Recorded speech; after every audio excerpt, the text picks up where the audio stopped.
এখানে বলছি দেখো, পরপর দুজনের একটি স্কুলে যথাক্রমে 100 ও সরি 2 বছর 175 জন, মানে প্রথম বছরে 100 জন, তারপরে বছরে 75 জন গেছে। এবারে চূড়ান্ত শিক্ষার্থী চূড়ান্ত পরীক্ষায় অংশ নেয়, তাদের মধ্যে এটাই 75% পাস করেছে। 75% মানে কি? 75 জন। আর এটাই কত পার্সেন্ট? 60%। এটা 60% মানে কি?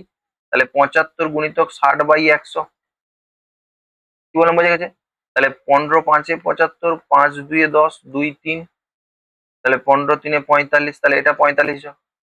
আমাকে বলছে পাসের গড় হার। গড় তো আমরা এটা পাবো, গড় কিরকম পাবো? পাস করেছে এটা 75, এটা 45, মোট কতজনের উপরে? না হচ্ছে 100 প্লাস 75 জন, এত জনের উপরে। কিন্তু হার যখন শতকরা হার হিসেবে বার করতে বলছে 100 দিয়ে গুণ করতে হবে। তাহলে এটা 75 আর 45 কত হচ্ছে? না তোমার হচ্ছে 120, বাই এটা কত হচ্ছে 175, গুণিতক কত হচ্ছে 100%।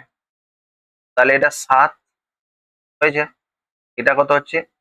না হচ্ছে 25 × 4, তাহলে 12 × 4 = 48, 480/7। এটাকে যদি সরল করা হয় তাহলে কোনটা হবে বলে দেখি? আচ্ছা, 7